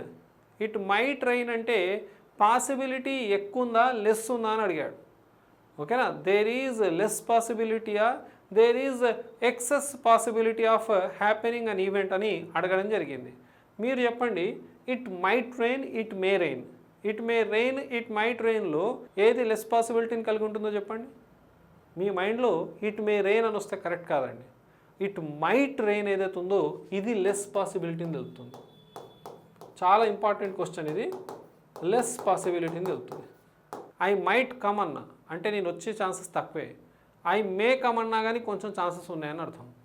ఓకే, ఇది మీ మైండ్లో పెట్టాల్సింది. అందుకే మేని ఎప్పుడైనా సరే గుర్తుపెట్టుకోండి, ఒక పని జరిగే ఛాన్సెస్ 51% ఉంటే మే వాడవచ్చు, ఒక పని జరగదు అనేది ఖచ్చితంగా మనకు తెలుసు 49% ఉంటుంది అన్నట్టు. ఇట్ మే రెయిన్ అంటే 51% రెయిన్ పడే ఛాన్సెస్ ఉన్నాయి, పడే ఛాన్సెస్ లేవనేది 49% ఉన్నాయి. చాలా కాలం క్రితమే మీకు నేను మోడల్ వర్బ్స్ గురించి నేర్పించాను. డన్. సో మే మైట్కి మధ్యలో ఉన్న తేడా ఏంటంటే మైట్ ఇండికేట్స్ లెస్ పాసిబిలిటీ అని గుర్తుపెట్టుకోండి. షుడ్ కూడా ఆబ్లిగేషన్ని సూచిస్తుంది. ఇంకో పదం గుర్తుందా మీకు ఆబ్లిగేషన్ని సూచించేది? ఆట్ టు కూడా ఆబ్లిగేషన్ని సూచిస్తుంది. షుడ్ కానీ మస్ట్ కానీ ఆట్ టు కానీ ఇవన్నీ మోడల్ వర్బ్స్, ఇవన్నీ V1తో వస్తాయనే విషయాన్ని కూడా మీరు గుర్తుపెట్టుకోవాలి. ఓకేనా? నెక్స్ట్ క్వశ్చన్ చూద్దాం. Identify the correct spelling of the word. ఈ పదాన్ని మీరు చూడగానే అసలు ఏంటి సార్ ఇలాంటి పదమే వినలేదని అనిపిస్తుంది, కానీ మీరు ఒకసారి దీన్ని డివైడ్ చేసి చూస్తే మీకు ఈజీగా అర్థమవుతుంది. హవెవర్ దీనికి కరెక్ట్ ఆన్సర్ వచ్చేసి ఆప్షన్ డి అండి. Spread eagled. ఈగల్. ఓకేనా? ఈగల్డ్. స్ప్రెడ్ ఈగల్డ్ అంటే to stretch arms and legs. ఆర్మ్స్ని లెగ్స్ని స్ట్రెచ్ చేయడాన్ని స్ప్రెడ్ ఈగల్డ్ అంటారు. ఎవరైనా విమానం నుంచి దూకుతారు చూస్తారు, ఈ మధ్య ఫీట్స్ చేస్తున్నారు, ఇలా స్ప్రెడ్ ఈగల్డ్. మొత్తం ఫ్లాట్ పొజిషన్ ఉంటుంది, అదైనా 2 కాళ్ళు 2 చేతులు స్ట్రెచ్ చేస్తారు, దాన్ని స్ప్రెడ్ ఈగల్డ్ అంటారు. 2 పదాల కలయిక స్ప్రెడ్ ఈగల్, డి పెట్టేయండి చాలు, స్ప్రెడ్ ఈగల్డ్. ఓకేనా? To stretch arms and legs. Spread eagled అంటే to stretch arms and legs. Okay, ఇది గుర్తుండాలి. నెక్స్ట్ క్వశ్చన్ చూద్దాం. One of the following is the term for a result of a situation or an action. ఈ క్రింద ఇచ్చినటువంటి ఏ పదము result of a situation లేదా యాక్షన్ని సూచిస్తుంది? 2 పదాలు సూచిస్తున్నాయండి ఇక్కడ. ఒకటి ఆఫ్టర్మాత్ అని మరియు ఫాల్అవుట్ అని. ఆఫ్టర్మాత్ అంటే ఇది ఆ situation which is result of an unpleasant situation. Done. Fallout అంటే result of something, result లేదా effect of something అని అర్థం. మనకిచ్చిన ఫైనల్ కీలో ఫాల్అవుట్ని చూస్ చేసుకోవడం జరిగిందండి, but aftermath is the right answer according to dictionary. However fallout తప్ప అని అనలేం, ఇక్కడ ఖచ్చితంగా మనకు గుర్తుండాలి, ఈ 2 కూడా మనకు ప్రాపర్ ఆన్సర్ని ఇస్తున్నాయని. కాకపోతే ఫాల్అవుట్ అని చూస్ చేసుకోవడంలో ఒక అర్థం ఉందండి, ఎందుకంటే ఆఫ్టర్మాత్ అంటే కొంచెం అన్ప్లెజెంట్ సిచ్యువేషన్ వల్ల వచ్చినటువంటి ఒక ఇఫెక్ట్ వల్ల వచ్చినటువంటి సిచ్యువేషన్, అలా అన్ప్లెజెంట్ అని మెన్షన్ చేయలేదు కాబట్టి మనం ఫాల్అవుట్ అని అనుకోవచ్చు. సో ఇన్ దట్ వే ఫాల్అవుట్ని మనం ప్రాపర్ ఆన్సర్గా చూస్ చేసుకోవచ్చు according to the final key. Next ramification అని అంటే కాన్సిక్వెన్స్ అండి, ఫలితం, రిజల్ట్. హైపోథెసిస్ అంటే ఏ ప్రెడిక్టెడ్ లేదా యాంటిసిపేటెడ్ అవుట్కమ్ అని గుర్తుపెట్టుకోండి. ఓకే, ఇక్కడ రాస్తున్నా ఏ ప్రెడిక్టెడ్ అవుట్కమ్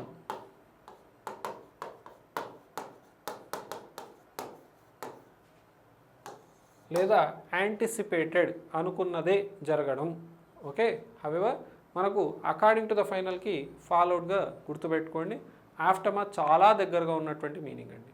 ఓకే, దాన్ని కూడా మనం డినై చేయలేము యాక్చువల్గా. హవెవర్ నెక్స్ట్ క్వశ్చన్ చూద్దాం. What is the function of an imperative sentence? Imperative sentence యొక్క ఫంక్షన్ ఏంటి? ఇంపరేటివ్ సెంటెన్సెస్ దేంతో స్టార్ట్ అవుతాయని నేర్పించాను మీకు. ప్లీజ్తో కానీ, V1తో కానీ, డోంట్తో కానీ, లెట్తో కానీ స్టార్ట్ అయ్యేటటువంటి వాక్యాలను ఇంపరేటివ్ సెంటెన్సెస్ అంటారని మీకు నేర్పించాను. ఇంపరేటివ్ సెంటెన్సెస్ దేనికోసం వాడతాము? మనం రిక్వెస్ట్లను కానీ, కమాండ్స్ని కానీ, ఆర్డర్స్ని కానీ,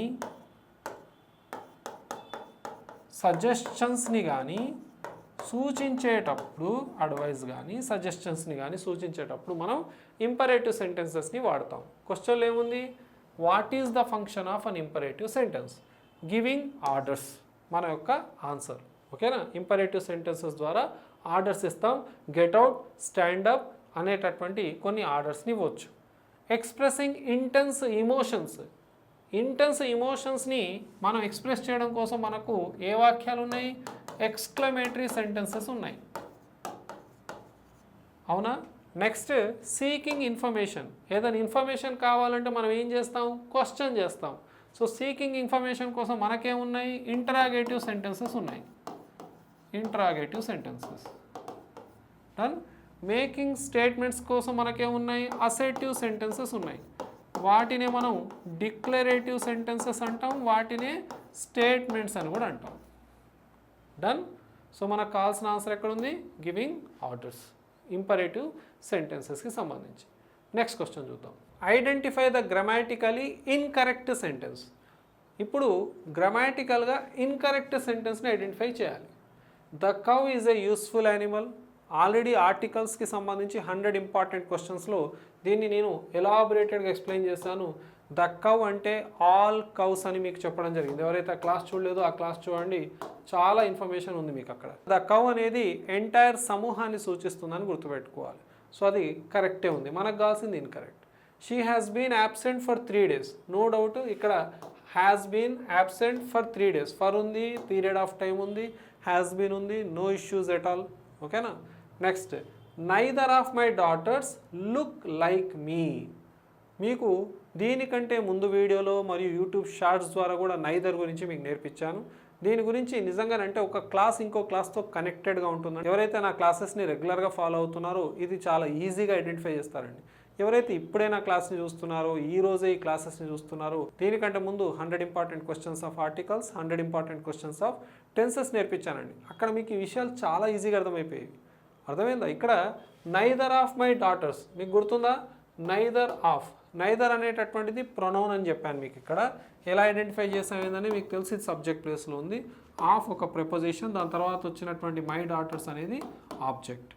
అయితే మనం ఈ వర్బ్ ఏదైతే ఉందో దీని ఆధారంగానే రాస్తాం, ఎందుకంటే సబ్జెక్ట్ ప్లేస్లో నైదర్ ఉంది. నైదర్ సింగులర్ కాబట్టి ఇక్కడ లుక్ కాదు లుక్స్ ఉండాలి. ఏకవచనాలకు ఎస్ లేదా ఎస్ వాడాలి. So neither of my daughters looks like me అనేది దాని యొక్క ప్రాపర్ ఆన్సర్ అవుతుంది. సో ఇక్కడ అది కరెక్ట్గా లేదు కాబట్టి సి అనేది కరెక్ట్ కాదు. All applications for the job have been received. Have been received ఒక ప్యాసివ్ ఫామ్లో ఉన్నటువంటి వర్బ్. ఇక్కడ ఆల్ అప్లికేషన్స్ ప్లూరల్ కాబట్టి హ్యావ్ బీన్ వచ్చింది, no issues at all. So మనకు ఇన్కరెక్ట్ స్టేట్మెంట్ ఏముంది ఇక్కడ, మనకు కావాల్సినటువంటి ఆన్సర్ ఆప్షన్ సిలో ఉంది. నైదర్ గురించి ఒక యూట్యూబ్ షార్ట్ కూడా ఉంది, దాన్ని మీరు రీసెంట్గానే అప్లోడ్ చేస్తాను, దాన్ని ఒకసారి చెక్ చేయండి. నెక్స్ట్ క్వశ్చన్ చూద్దాం. Identify the main clause in the given sentence. The town in which I live is very large. ఈ వాక్యంలో మెయిన్ క్లాజ్ ఎక్కడుందో ఐడెంటిఫై చేయమని చెప్పడం జరిగింది. ఇన్ విచ్ ఐ లివ్ అనేది subordinating clause. The town is very large అనేది main clause. ఇలా ఇది మధ్యలో వచ్చింది ఇన్ విచ్ ఐ లివ్. అర్థమైందా? మరి దీన్నే మనం రిలేటివ్ క్లాజ్ అంటాం, దీన్నే మనం డిఫైనింగ్ రిలేటివ్ క్లాజ్ అని కూడా అంటాం, దీన్నే అడ్జెక్టివ్ క్లాజ్ అని కూడా అంటాం. ప్రస్తుతానికి నేను దాంట్లో లోతుకు వెళ్ళట్లేదు, ఆల్రెడీ ఆ విషయాలు ఎక్స్ప్లెయిన్ చేసినవి. ఇక్కడ మీరు అబ్జర్వ్ చేయాల్సింది ఏంటంటే ఇన్ విచ్ ఐ లివ్ అనేటటువంటిది ఒక subordinating clause, the town is very large అనేది ఒక main clause. So the town is very large ఎక్కడుంది, ఆప్షన్ ఏలో ఉంది. డన్. ఆల్రెడీ నేను క్లాజెస్కి సంబంధించి ఎలాబొరేటెడ్ ఎక్స్ప్లెనేషన్ మీకు ఇచ్చాను, మన బుక్లో ఉంది. అట్ ద సేమ్ టైం మీకు యాప్ క్లాసెస్లో కూడా నేను ఎక్స్ప్లెయిన్ చేయడం జరిగింది. What is defining, what is non defining relative clause, దాన్నే అడ్జెక్టివ్ క్లాజ్ అంటారని కూడా తెలుసుకున్నాం. డన్. నెక్స్ట్ క్వశ్చన్ చూద్దాం. Read the following passage. ఒక ప్యాసేజ్ ఇచ్చేసి ఒక క్వశ్చన్ ఇవ్వడం జరిగింది, క్విక్గా చదివేస్తాను. Just because you solve a crossword puzzle or build an atom bomb doesn't mean that you use your mind. Thinking has become a disease. Just as dogs love to chew bones, the mind loves to get its teeth into problems. That's why it does crossword puzzles and builds an atom bomb. You have no interest in either. ఏంటంటే నువ్వు కేవలం పజిల్స్ని, crossword పజిల్ని కానీ లేదా atom బాంబ్ని build చేసినంత మాత్రాన ఓకేనా నువ్వు నీ మైండ్ని వాడుతున్నట్టు కాదు. Thinking has become a disease. ఆలోచించడం అనేది ఒక రోగంగా మారింది. ఇది వ్యంగ్యంగా సెటారికల్గా ఉన్నటువంటి ప్యాసేజ్. ఎలా అయితే కుక్కలు బోన్స్ని చూజ్ చేస్తున్నాయో మైండ్ కూడా ప్రతి విషయంలో జోక్యం చేసుకోవడం, ప్రతిదీ ఇంట్రెస్టింగ్ అనిపించడం స్టార్ట్ అయిపోయింది. అందుకే ఏదో నువ్వు క్రాస్వర్డ్ పజిల్సో లేదనంటే నువ్వు ఆటమ్ బాంబ్ బిల్డ్ చేసినంత మాత్రాన నీకు దాంట్లో ఇంట్రెస్ట్ ఉందనే అర్థం కాదు అని చెప్పడం జరిగింది. సో మనకు క్వశ్చన్ ఏంటంటే get your teeth into problems యొక్క మీనింగ్ ఏంటి? అర్థమైందా? Get your teeth into problems అంటే you like it because it is interesting.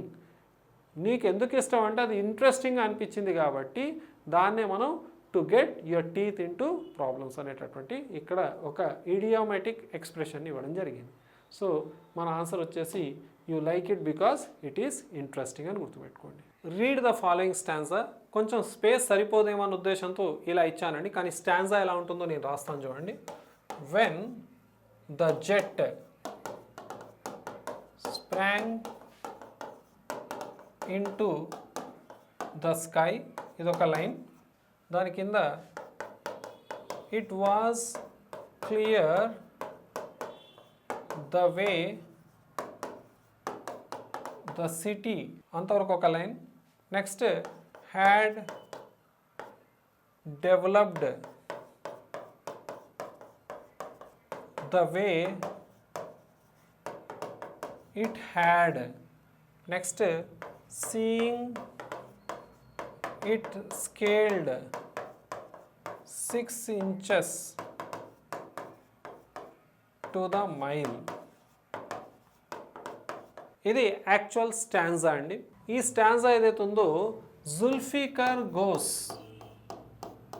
రాసినటువంటి Geography lesson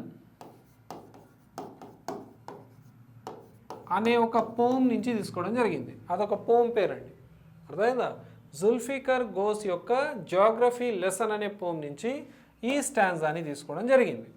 when the jet sprang into the sky, ఎప్పుడైతే జెట్ ప్లేను ఆకాశంలోకి ఎగిరిందో, it was clear the way the city had developed the way it had. చూడ్డానికి అర్థమైపోతుంది city ఎంత develop అయిందో, ఏ రకంగా develop అయిందో. Seeing it scaled 6 inches to the mile. Scaled అంటే క్లైంబ్ అప్, పైకి వెళ్ళి చూస్తే ఆ జెట్ ప్లేన్లో పైనుంచి చూస్తే ఒక మైల్ అట 6 inches లాగా కనబడుతుందట. అంటే పైకి వెళ్తుంటే ఆబ్వియస్గా మనకు ఎలా కనబడుతుందండి, కింద ఉన్నటువంటి ప్రాంతం చిన్నగా కనబడుతుంది. దాన్ని మీనింగ్ అది అన్నట్టు. క్వశ్చన్ ఏముందో చూద్దాం. Now answer the question. In the line seeing it scaled 6 inches to the mile అంటే ఒక మైల్ 6 inches లాగా కనబడుతుంది. The poet compares the city to. Poet సిటీని ఎలా కంపేర్ చేస్తున్నాడు? పెయింటింగ్ లాగా చేస్తున్నాడా? పెయింటింగ్ అని మెన్షన్ చేయలేదు అక్కడ. మ్యాప్ దీన్ని కన్సిడర్ చేయొచ్చు. ఫోటోగ్రాఫా? పెయింటింగు ఫోటోగ్రాఫ్ ఏమనలేదు. జెట్టా? అసలు జెట్లో ఉన్నాడు ఆయన, కాబట్టి దాన్ని మ్యాప్ అని అనుకోవచ్చు. ఎందుకంటే ఎంతో పెద్ద ప్రాంతం చాలా చిన్నగా కనబడుతుంది కదా, చిన్న లైనే కనబడుతుంది మ్యాప్లో, కానీ అది చాలా పెద్దది. కాబట్టి ఒక మ్యాప్తో పోలుస్తున్నాడనే విషయాన్ని మీరు గమనించాలి. ఎందుకంటే అక్కడ మైల్స్, ఇంచెస్ అనేటటువంటి కొలతలు కనబడుతున్నాయి కాబట్టి మ్యాప్ అని మనం ఐడెంటిఫై చేయాలి. హవెవర్ మీకు మీనింగ్ కూడా తెలియాలి కాబట్టి ఎక్స్ప్లెయిన్ చేయడం జరిగింది. ఇంతవరకు మనం గ్రామర్కి సంబంధించినటువంటి క్వశ్చన్స్ని, కాంటెంట్కి సంబంధించినటువంటి విషయాలు చూసాం. ఇప్పుడు మెథడాలజీకి సంబంధించినటువంటి క్వశ్చన్స్ని ట్యాకిల్ చేద్దాం. Middle English is a combination of dash. Middle English period అనేది దేని యొక్క కాంబినేషన్? ఇంగ్లీష్ యొక్క హిస్టరీని మనం అబ్జర్వ్ చేస్తే అది 3 స్టేజెస్లో అబ్జర్వ్ చేస్తాం. ఒకటోది ఓల్డ్ ఇంగ్లీష్ పీరియడ్ అని, 2 మిడిల్ ఇంగ్లీష్ పీరియడ్ అని, 3 మోడర్న్ ఇంగ్లీష్ పీరియడ్ అని. మనం టూ మచ్ ఆఫ్ లిటరేచర్ కాదు, మెథడాలజీలో మనకు ఎంత లిటరేచర్ మెన్షన్ చేస్తుందో అంత ఒకవేళ మనం అబ్జర్వ్ చేస్తే ఓల్డ్ ఇంగ్లీష్ పీరియడ్ 500 AD నుంచి 1100 AD వరకు ఉంటుంది. మిడిల్ ఇంగ్లీష్ పీరియడ్ 1100 AD నుంచి 1500 AD వరకు ఉంటుంది. Next modern English period 1500 AD నుంచి మీరు ఏ రోజు క్లాస్ చూస్తున్నారో ఆ రోజు వరకు, అంటే ఎప్పటికీ నడుస్తూనే ఉంటుంది. 1500 AD నుంచి ఈ రోజు వరకు, అంటే టిల్ డేట్ వరకు ఉన్నటువంటి పీరియడ్ ఏదైతే ఉందో అది మోడర్న్ ఇంగ్లీష్ పీరియడ్. మీకు ఆల్రెడీ విషయాల యాప్లో మెథడాలజీలో క్లియర్గా ఎక్స్ప్లెయిన్ చేశాను. మిడిల్ ఇంగ్లీష్ పీరియడ్లో ఏముంది combination? Anglo Saxon plus Anglo Norman. గుర్తుందా? ఓల్డ్ ఇంగ్లీష్ పీరియడ్లో మాట్లాడుతున్నటువంటి భాష ఏంటి? Anglo Saxon. Tribes of English, tribes of Saxons వాళ్ళు వచ్చేసి కంబైన్డ్గా మాట్లాడినటువంటి భాష ఓల్డ్ ఇంగ్లీష్ పీరియడ్లో ఆంగ్లో సాక్సన్. ఇప్పుడు ఆంగ్లో సాక్సన్ అంటే ఈ ఓల్డ్ ఇంగ్లీష్ పీరియడ్లో ఉన్నటువంటి ఆంగ్లో సాక్సన్స్ పైన విలియం ద ఫస్ట్, ఈయన ఒక ఫ్రెంచ్ రూలర్. ఈయన ఏం చేశాడంటే ఈ ఆంగ్లో సాక్సన్స్ పైన దండయాత్ర చేసి 1066లో ఆక్యుపై చేసుకున్నాడు. Harold Godwinson. ఎవరిని ఓడించాడంటే ఈయన హెరాల్డ్ గాడ్విన్ సన్. ఈయన ఎవరు అని అంటే ఈ ఆంగ్లో సాక్సన్ కింగ్. ఆయనను ఓడించడం జరిగింది ద బ్యాటిల్ ఆఫ్ హేస్టింగ్స్లో. బ్యాటిల్ ఆఫ్ హేస్టింగ్స్లో ఈ విలియం ద ఫస్ట్ ఈయననే డ్యూక్ ఆఫ్ నార్మండీ అంటారు, ఈయననే విలియం ద కాంకరర్ అంటారు. ఈయన ఒక ఫ్రెంచ్ రూలర్ అని గుర్తుపెట్టుకోండి. ఇప్పుడు ఏం చేశాడు ఈయన అంటే ఇంగ్లాండ్ని అంటే ఆంగ్లో సాక్సన్స్ని ఓడించేసి ఇంగ్లాండ్ని ఆక్యుపై చేసుకున్నాడు. ఆల్రెడీ అక్కడ ఉన్నటువంటి వ్యక్తులు మాట్లాడుతుంది ఏంటి, ఆంగ్లో సాక్సన్ అంటే ఇంగ్లీష్ మాట్లాడుతున్నారు, అంటే ఓల్డ్ ఇంగ్లీష్ని మాట్లాడుతున్నారు. ఇప్పుడు ఈయన ఆంగ్లో నార్మన్ భాషను మాట్లాడతాడు, డ్యూక్ ఆఫ్ నార్మండీ కదా, ఈయన ఆంగ్లో నార్మన్ భాషను మాట్లాడతాడు. కాబట్టి ఈ రెండింటి యొక్క కలయికతోటి మిడిల్ ఇంగ్లీష్ పీరియడ్ అనేది స్టార్ట్ అయింది. సో మిడిల్ ఇంగ్లీష్ పీరియడ్లో ఆంగ్లో సాక్సన్ ఉంటుంది, ఆంగ్లో నార్మన్ ఉంటుంది. మిడిల్ ఇంగ్లీష్ పీరియడ్ని ఏజ్ ఆఫ్ చాజర్ అంటారని కూడా ఆల్రెడీ లిటరేచర్కి సంబంధించినటువంటి క్లాసెస్లో మీకు నేర్పించాను. అదేవిధంగా ఇంకొక విషయాన్ని కూడా మీరు గుర్తుపెట్టుకోవాలి. ఇక్కడ మిడిల్ ఇంగ్లీష్ పీరియడ్లో ట్రైలింగ్వల్ సొసైటీ ఉండే, ఇంగ్లాండ్లో trilingual society. Trilingual sir, bilingual అన్నాం కానీ ట్రైలింగ్వల్ కూడా ఉందా సార్? ఉందండి. 3 భాషలు మాట్లాడేదండి. ఫ్రెంచ్ భాష ఉండేటప్పుడు, లాటిన్ భాష ఉండేది, ఇంగ్లీష్ భాష ఉండేది. ఫ్రెంచ్ భాష ఎవరు మాట్లాడేదంటే రూలర్స్. ఇప్పుడు వచ్చినటువంటి డ్యూక్ ఆఫ్ నార్మండీ ఉంది కదా విలియం ద ఫస్ట్, ఆ రూలర్స్ మాట్లాడే భాష ఏమో ఫ్రెంచ్. లాటిన్ ఏమో చర్చ్ యొక్క లాంగ్వేజ్, ఇంగ్లీష్ ఏమో కామన్ పీపుల్ లాంగ్వేజ్. ఇలా మిడిల్ ఇంగ్లీష్ పీరియడ్లో 3 రకాలైనటువంటి భాషలు మాట్లాడి ట్రైలింగ్వల్ సొసైటీ ఏర్పడిందని గుర్తుపెట్టుకోండి. ఆన్సర్ చేయడం చాలా ఈజీ అండి, Anglo Saxon and Anglo Norman అని. అడిషనల్ ఇన్ఫర్మేషన్ తీసుకుంటే అక్కడి నుంచి క్వశ్చన్ వచ్చినా మీరు ఆన్సర్ చేసేటట్టుగా ఉండాలి. డన్. ఇంకో విషయం గుర్తుపెట్టుకోండి, ఆంగ్లో నార్మన్ పైన లాటిన్ యొక్క ప్రభావం ఎక్కువగా ఉండే అనే విషయాన్ని. అదేవిధంగా మిడిల్ ఇంగ్లీష్ పీరియడ్నే ఏజ్ ఆఫ్ చాజర్ అంటారని కూడా గుర్తుపెట్టుకోవాలి. నెక్స్ట్ క్వశ్చన్ చూద్దాం. A diphthong is a combination of dash.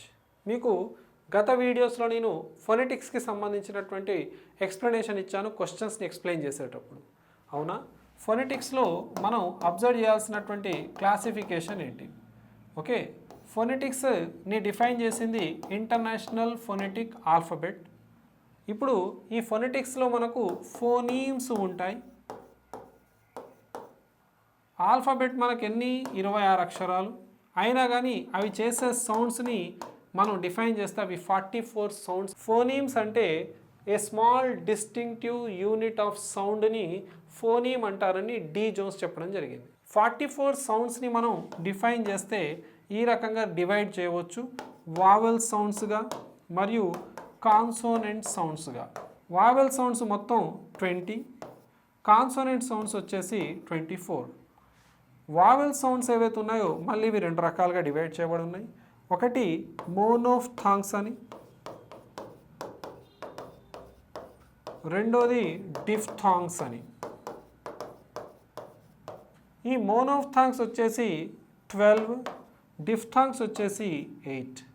ఈ మోనోఫ్థాంగ్స్ని ప్యూర్ వావెల్స్ అంటారు, ఈ డిఫ్థాంగ్స్ని ఇంప్యూర్ వావెల్స్ అంటారు అని గుర్తుపెట్టుకోండి. ఓకే, ఇంకా నేను చాలా ఎక్స్ప్లెయిన్ చేశాను గత క్లాసెస్లో ఫోనీమ్స్కి సంబంధించినటువంటి విషయాలు ఒక పెద్ద చార్ట్ వేసి ఎక్స్ప్లెయిన్ చేయడం జరిగింది.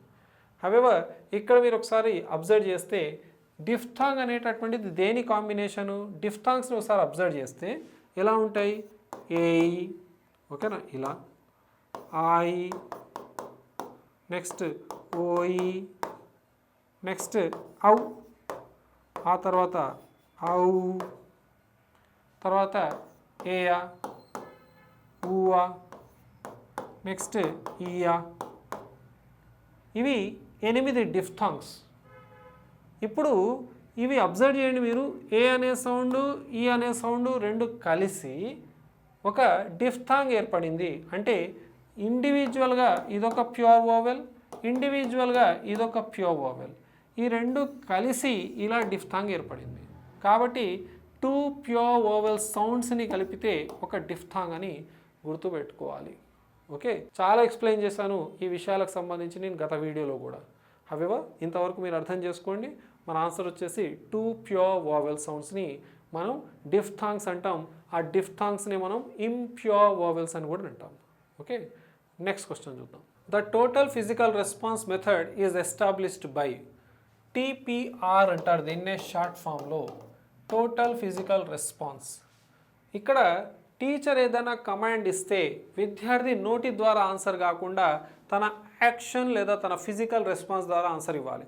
స్టాండప్ అని టీచర్ కమాండ్ ఇస్తే అతడు నిలబడి చూపించాలి. అతడు టీచర్ నుంచి రిసీవ్ చేసుకున్న ఏ కమాండ్ అయినా సరే మాట ద్వారా కాకుండా ఫిజికల్ రెస్పాన్స్ ద్వారా ఇచ్చేటటువంటిదే ఆ మెథడే మనకు టోటల్ ఫిజికల్ రెస్పాన్స్ అవుతుంది. తద్వారా విద్యార్థి తన మూమెంట్స్ ద్వారా కైనెస్థెటిక్ మూమెంట్స్ ద్వారా భాషను నేర్చుకుంటాడు. టీపీఆర్ గురించి నేను ఎక్కువ లోతుకు వెళ్ళను, ఇక్కడ చాలా అంశాలు ఉంటాయి. హవెవర్ దీన్నే మనం టోటల్ ఫిజికల్ రెస్పాన్స్ అంటాం. దాన్ని తీసుకొచ్చిన వ్యక్తి పేరు జేమ్స్ యాషర్ అని గుర్తుపెట్టుకోండి. So answer is A. So James Asher defined లేదా introduced the total physical response method అని గుర్తుపెట్టుకోవాలి. డన్. నెక్స్ట్ క్వశ్చన్ చూద్దాం. Ravi is poor but he is honest. ఇప్పుడు Ravi is poor but he is ఆనెస్ట్లో the underline word but in the given sentence is a లేదా an. అదేంటి sir, మెథడాలజీలో grammar question అడిగాడు. Grammar is part of methodology కాబట్టి అడిగాడు. ఇది ఇప్పటిది కాదండి, ఇది గతంలో ఉన్నటువంటి ట్రెండే. ప్రతి సందర్భంలో మీరు అబ్జర్వ్ చేయండి, మెథడాలజీలో మీకు గ్రామర్ క్వశ్చన్స్ కనబడతాయి. ఓకే, అక్కడ ఎక్కడో చోటు మీకు డైరెక్ట్ ఇండైరెక్ట్ స్పీచ్ క్వశ్చన్ ఇస్తాడు మెథడాలజీలో, ఎక్కడో వాయిస్కి సంబంధించినటువంటి క్వశ్చన్ ఇస్తాడు మెథడాలజీలో. You need to understand that grammar is part of methodology. Okay, ఎందుకంటే మన మెథడాలజీ బుక్స్లో గ్రామర్ ఒక పార్ట్గా ఉంటుంది. హవెవర్ ఇక్కడ క్వశ్చన్ చూద్దాం. బట్ అనేటటువంటిది ఏంటి, ఎలాంటి conjunction, A type of conjunction మీకు తెలుసు. కంజంక్షన్స్ రెండు రకాలను నేర్పించాను. ఓకే, కంజంక్షన్స్ని 2 టైప్స్గా డివైడ్ చేస్తున్నాం. ఒకటి కోఆర్డినేటింగ్ కంజంక్షన్స్ అని, రెండు సబార్డినేటింగ్ కంజంక్షన్స్ అని. డన్. కోఆర్డినేటింగ్ కంజంక్షన్స్ని 4 రకాలుగా డివైడ్ చేస్తాం. ఒకటోది క్యూమిలేటివ్ అని, రెండోది అడ్వర్సేటివ్ అని, 3 ఆల్టర్నేటివ్ అని, 4 ఇలేటివ్ అని డివైడ్ చేసాం. డన్. సబార్డినేటింగ్ కంజంక్షన్స్ని ఎలాంటి డివిజన్ లేదు. If, unless, before, after, though, all though, even though, as, since, ETC ఇలాంటి పదాలన్నీ కూడాను సబార్డినేటింగ్ కంజంక్షన్స్ అవుతాయి. ఇక్కడ కోఆర్డినేటింగ్ కంజంక్షన్స్ క్యూమిలేటివ్ అంటే కలిపేటటువంటి పదాలు. అండ్ కానీ, ఓకేనా, బోత్ కానీ, నాట్ ఓన్లీ బట్ ఆల్సో కానీ, యాజ్ వెల్ యాజ్ కానీ ఇలాంటి పదాలు క్యూమిలేటివ్ కంజంక్షన్స్ అవుతాయి. అడ్వర్సేటివ్ అంటే ఒక పాజిటివ్ని ఒక నెగిటివ్ని కలుపుతాయండి. అంటే రెండు సిమిలర్గా ఉండవు, వాటిని కలుపుతాయి. But, yet, still, however. Done. ఇది గుర్తుపెట్టుకోండి. ఆల్టర్నేటివ్ అంటే చాయిస్ని కలుపుతాయండి. Or, either or, neither nor, otherwise అనేటటువంటి పదాలు. ఓకేనా, or, either or, neither nor, otherwise పదాలు. ఇలేటివ్ కంజంక్షన్స్ అంటే రీజన్ని కాన్సిక్వెన్స్ని కలుపుతాయి. I am ill so I can't take the class.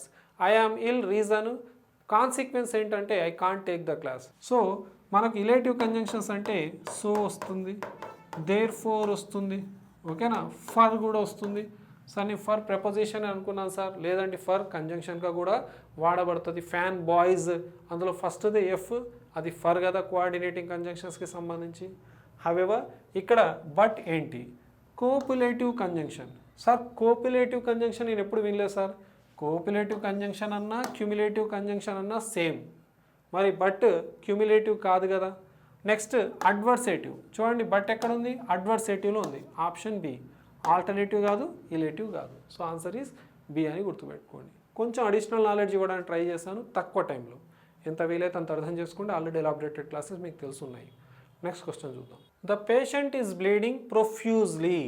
Profusely అంటే వితౌట్ ఎనీ లిమిట్ అండి, నో లిమిటేషన్. అంటే ప్రవహిస్తూనే ఉంది రక్తం, ఎక్సెస్గా ప్రవహిస్తుంది అన్నట్టు. Profusely. The underline word profusely is an example for. Profusely అంటే నాన్ స్టాప్గా లిమిట్ లేకుండా అలానే ప్రవహిస్తుంది. జనరల్ ఇంగ్లీష్లో లిమిట్ లేకుండా లిమిట్లెస్ అంటాం, వితౌట్ ఎనీ లిమిట్ అంటాం, వితౌట్ ఎనీ బౌండరీ అంటాం. ఇలా మనం వాడేస్తాం. ప్రొఫ్యూజ్లీ రెగ్యులర్గా వాడం, కానీ ప్రొఫ్యూజ్లీ మీనింగ్ తెలుసు మనకు. ఇలా ఒక పదాన్ని నిజ జీవితంలో వాడము, but we know the meaning of that word is known as passive vocabulary. Passive vocabulary is also known as recognition vocabulary అని మీకు ఆల్రెడీ మెథడాలజీలో నేర్పించాను. మన ఆన్సర్ వచ్చేసి ఏ, ఎందుకంటే ప్రొఫ్యూజ్లీని రోజువారీ జీవితంలో మనం వాడము, but we know the meaning. Sir నాకు మీనింగ్ కూడా తెలియదు సార్ అంటే ఇప్పుడు తెలుసుకున్నారు కదా, అది మీ ప్యాసివ్ వొకాబులరీ అయిపోతుంది అని గుర్తుపెట్టుకోవాలి. యాక్టివ్ వొకాబులరీ అంటే the words which we use in our daily life అని గుర్తుపెట్టుకోవాలి. డన్. నెక్స్ట్ అడాక్ వొకాబులరీ అని అంటే vocabulary invented for a special purpose. ఏదో ఒక స్పెషల్ పర్పస్ కోసం కొన్ని పదాలను కనిపెడితే అది అడాక్ వొకాబులరీ అవుతుంది. యాక్టివ్ వొకాబులరీ అంటే మీకు చెప్పాను ఆల్రెడీ, ఏ పదాలు అయితే మన నిజ జీవితంలో వాడతాము లేదా రోజువారీ జీవితంలో వాడుతున్నామో దాన్ని యాక్టివ్ వొకాబులరీ అంటాం, వర్కింగ్ వొకాబులరీ అని కూడా అంటాం. హవెవర్ స్ట్రక్చరల్ వొకాబులరీ అని అంటే దీన్ని ఫంక్షనల్ వర్డ్స్ అంటాం, స్ట్రక్చరల్ వర్డ్స్ అంటాం. ఈ పదాలు గ్రామాటికల్ రిలేషన్ని తెలుపుతాయి తప్ప మనకు ఎక్కడ కూడా రికగ్నిషన్ వొకాబులరీతో పెద్దగా సంబంధం లేదు. గ్రామాటికల్ ఏదైతే వాక్యాలను తయారు చేయడం కోసం మనం వాడే పదాలను స్ట్రక్చరల్ వర్డ్స్ అంటాము. దాని గురించి ఆలోచించాల్సిన అవసరం లేదు. ఆన్సర్ రికగ్నిషన్ వొకాబులరీ ఇక్కడ. డన్. నెక్స్ట్ క్వశ్చన్ చూద్దాం. How many levels with in the cognitive domain did Bloom identify in his taxonomy? ఇక్కడ బ్లూమ్స్ టాక్సానమీ ఏదైతే ఉందో అది మనకు 1956లో డిఫైన్ చేయడం జరిగింది. తర్వాత అది 2001లో రివైజ్ కూడా చేశారు కొంతమంది. హవెవర్ దాని గురించి అక్కర్లేదు. బ్లూమ్స్ టాక్సానమీ ఏదైతే ఉందో అది 1956లో వచ్చింది. దీంట్లో ముఖ్యంగా 3 డొమైన్స్ ఉంటాయండి. 3 డొమైన్స్ ఉంటాయి. ఫస్ట్ డొమైన్ పేరు అఫెక్టివ్ డొమైన్ అని గుర్తుపెట్టుకోవాలి. రెండవది వచ్చేసి కాగ్నిటివ్ డొమైన్ అని, మూడోది వచ్చేసి సైకోమోటార్ డొమైన్ అని గుర్తుపెట్టుకోండి. డన్. సో 3 డొమైన్స్ ఉన్నాయి, అఫెక్టివ్, కాగ్నిటివ్ మరియు సైకోమోటార్ డొమైన్ అని. అఫెక్టివ్ అనేటటువంటిది ఏదైతే ఉందో ఇది మన యొక్క యాటిట్యూడ్స్కి సంబంధించినటువంటి విషయాలు మరియు ఇమోషన్స్కి సంబంధించినటువంటి విషయాలపైన ఆధారపడి ఉంటుంది అఫెక్టివ్ అనేటటువంటి ఈ domain.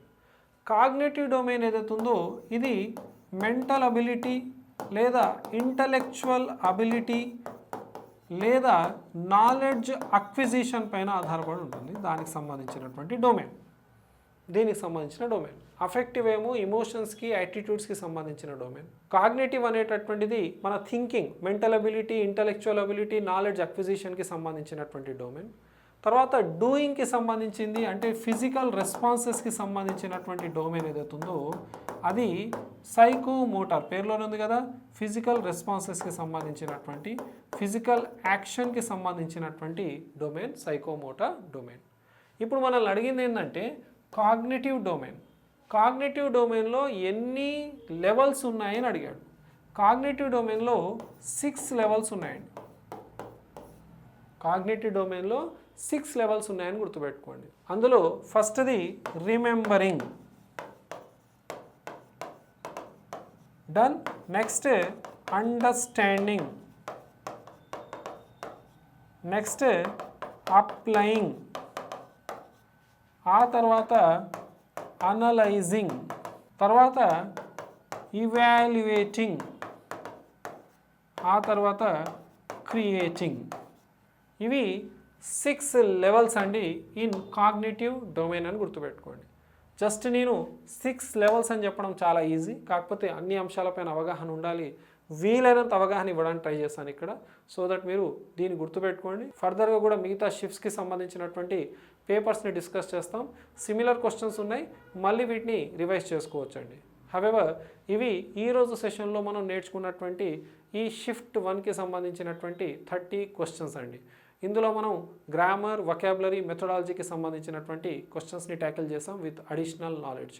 లెంది video but useful video, so that మీరు రాబోతున్నటువంటి టెట్ కానీ, ఎస్జిటి ఎగ్జామినేషన్స్ కానీ లేదా గ్రామర్కి సంబంధించినటువంటి ఏ ఎగ్జామినేషన్ అయినా సరే తప్పకుండా ఈ సెషన్ అనేది మీకు ఉపయోగపడుతుంది. ఈ క్లాస్ మీకు నచ్చినట్లయితే లైక్ చేయండి. మీ ఫ్రెండ్స్ ఎవరైనా కాంపిటేటివ్ ఎగ్జామినేషన్స్ కోసం ప్రిపేర్ అవుతున్నారు, స్పెషల్లీ డిఎస్సి, టెట్కి సంబంధించినటువంటి ఎగ్జామినేషన్, వాళ్ళకు తప్పకుండా షేర్ చేయండి. అదేవిధంగా నా ఛానల్ని సబ్స్క్రైబ్ చేసుకోవడం మర్చిపోకండి for further videos. Thank you very much. Have a nice day. See all of you.